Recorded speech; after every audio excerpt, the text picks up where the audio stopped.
Good morning and welcome back to a very fresh start here in Cornwall. It's proper chilly.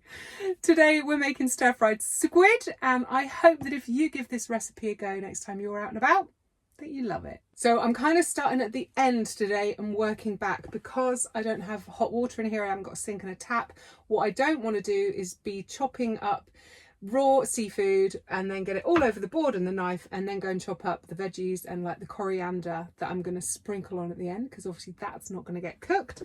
So I have already chopped my fresh coriander, and I know that this is a love it or hate it type thing. I am a big fan of coriander, but some of you poor souls don't like it, in which case just omit it. I feel sad for you, but if you don't like it, why would you use it? So I've also got a little pak choy, I've got a red chili pepper, I've got some straight to wok noodles, I've got some ghee, which is what I'm going to be doing the frying in, so the hot cooking.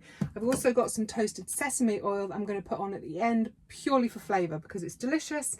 And then along with the coriander at the end, I'm also going to sprinkle with some sesame seeds. And most importantly, I have got squid. Now, I would like to apologise to all the Cornish fishermen out there. Unfortunately, my local fishmonger was shut yesterday when I actually needed to buy the squid to make the recipe for today. So I actually got these from the supermarket, and they're imported and they're baby ones, and they're really cute and delicious. But I would much rather have supported my local fishermen and bought locally caught Cornish squid. So if you're in the UK, please try not to buy supermarket squid if they're imported like I have. As my father would have once said, do as I say and not as I do. Sometimes we just have to get what we can get. But I'm very aware that this is not the best practice in terms of sustainable seafood. Also, I want to be promoting my local fishermen, so I'm really sorry guys, please don't shoot. So I'm going to put them to one side. I'll chop them up last, like I said. So to start off with, let's get all these veggies ready. So I'm going to start off with my pak choy. Just realised we've got no onion or garlic in this recipe. I tend to put onion and garlic in everything. The reason that I've omitted it in this recipe is because this is going to cook so fast, like in probably 3 minutes. So yeah, I could have put garlic in, but the onion I would have wanted a little bit softer than that, which would extend the cooking time. And I'm just trying to get a really quick dish. But hey, you do you. And yes, I just shook my pak choy at you. So to prep my pak choy, I've already washed it and kind of shaken it dry. So hang on. So to prep it, all I do is chop the green bits off, and then I just kind of roll them up and just give them a quick little dice like that. I'm also then going to cut the bottom of the bulb off just a little bit. And then each piece that comes off, you can chop these as big or as small as you like. I don't want massive big bites of this, but the bigger that you leave them, the slightly more crunch that they hold, which I do really like. So I kind of want bite-sized pieces, gob-sized pieces. Right, that's that done. And now I'm going to chop up some of this red chilli. These are surprisingly warm, actually, for the size. You kind of think they'd be really mild, but they're a nice medium heat. So I'm probably going to use about half of that. And today's dish is enough for one person. So obviously just put as much chilli in as you like, or leave it out entirely if you prefer. And if you'd rather use dried chilli from your little spice stash, then crack on. Another nice option actually would be to use sweet chilli sauce at the end. And I'm going to keep the slices whole like that. Oh, chilli juice on my nose. That wasn't clever. I'm going to keep my chilli slices whole like that, just because I think they look really pretty in a dish. But obviously if you'd like to get smaller pieces in your food, then just chop them up. It's fine. There we are.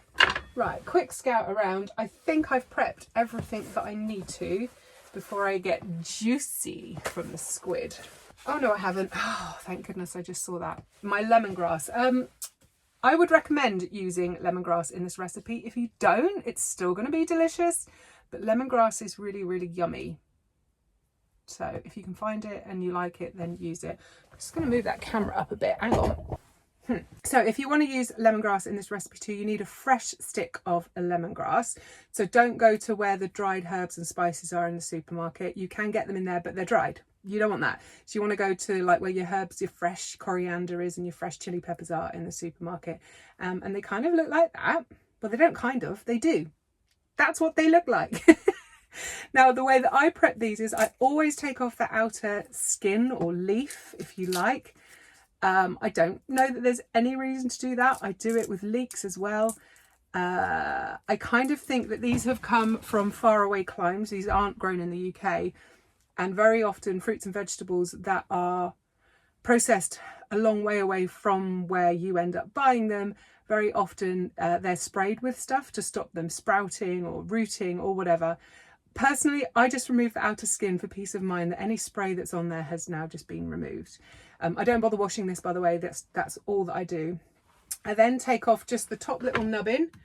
Very often that bit's dried out, so we get rid of that. I'm also going to cut the root end off. That's how it grows.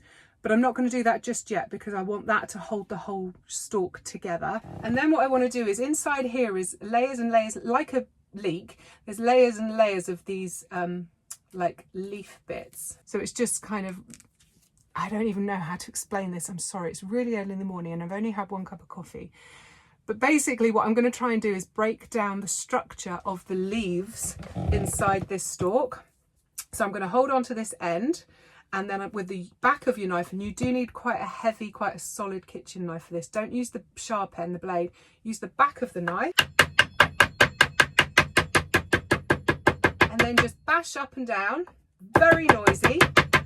Very therapeutic. And oh, it smells so good.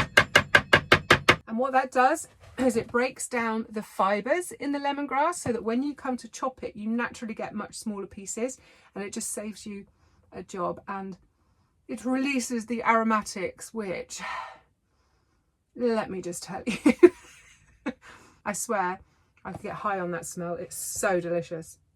Anyway, then what I'm going to do is very finely chop it. Now, what I'm actually going to do is very finely drop it on the floor. Now this actually is enough for 2 portions. I'm only making 1, but I'm keeping the lemongrass in that's enough for 2 people because it's delicious. Don't judge a girl. Yeah, so just very finely slice it up. And what you'll find is, even though I'm only slicing them, because I've bashed it, you'll see that it all just breaks apart into teeny weeny little pieces. And that, my friends, is perfect. Right, now where's it gone? On the bloody floor again, honestly. I don't think Delia's this clumsy, is she? Right, that little end nubbin bit's getting thrown in the bin. And any bigger pieces you can just chop up if you like. Right, I'm also going to pop that in with the rest of my veggies. At home I would probably spread the cooking out for all these bits, but actually I don't really think it matters, and I'm just going to chuck it all in the pan at once. Okay, as I said, these squid were from my local supermarket and they were actually frozen and they've already been cleaned. So all I'm going to do now is cut this bit this way into little rings and then just chop up the tentacle bits into little bite-sized pieces. Nothing fancy, nothing difficult. And I will just get some kitchen roll to the ready because things are about to get fishy. Just going to slice them across. And as you'll see, that makes the little squid ring.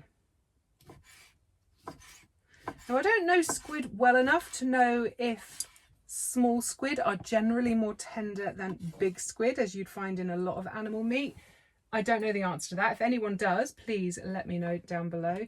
But I have already cooked this recipe to shoot. I made it yesterday to shoot for the website. So there's some nice pretty photos over there if you'd like to go and have a look. And these were very, very tender. They were really, really pleasant to eat. Right, I'm just going to find a wet wipe and just like have a little clean up because raw squid juices. Okay, start off with, I don't know, a dessert spoon or a tablespoon of oil. Again, I'm using ghee, but you use whatever oil you like to cook with. When the oil in your pan is shimmering, chuck in your veggies. Be careful, they might spit a little bit. Just toss them around in the oil, and then I'm just going to move them to one side and then pop my squid in too.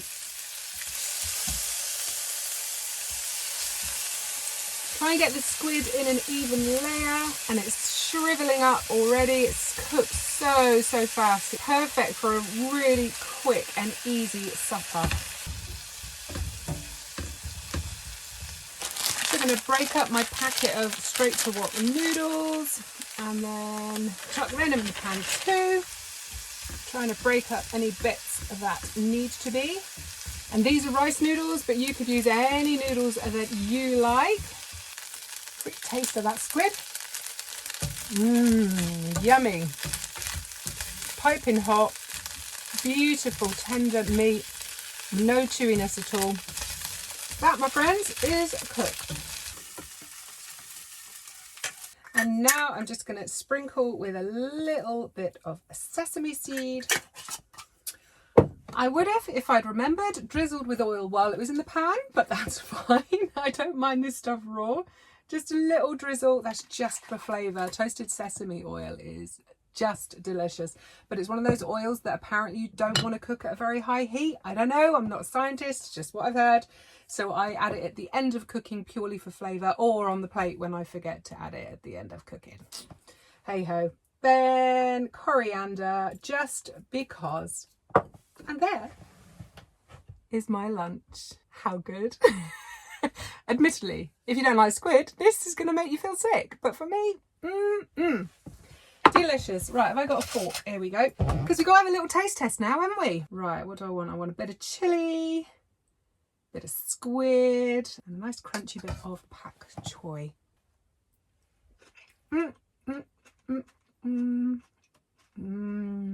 That is so delicious. And it's much lighter tasting than the Asian style dishes that I would normally make, because I love soy sauce and normally I splash soy sauce everywhere. You may have noticed that about me. I was a bit concerned that the soy sauce would like overpower the lemongrass in this one, and I really wanted that lemongrass I really wanted that lemongrass freshness to come through, and it does 100%. Stinking delicious. Right, my lovelies, that's it for today. I hope you enjoyed that one. If you did, give me a thumbs up. And also, if you haven't already subscribed to the channel, then you probably should do that too, because you'll get a nice warm fluffy feeling in your tummy if you do. Right, lovelies, I'm out of here. As always, please stay safe, keep smiling. I'm going to catch up with you next Friday. And until then, mwah, peace.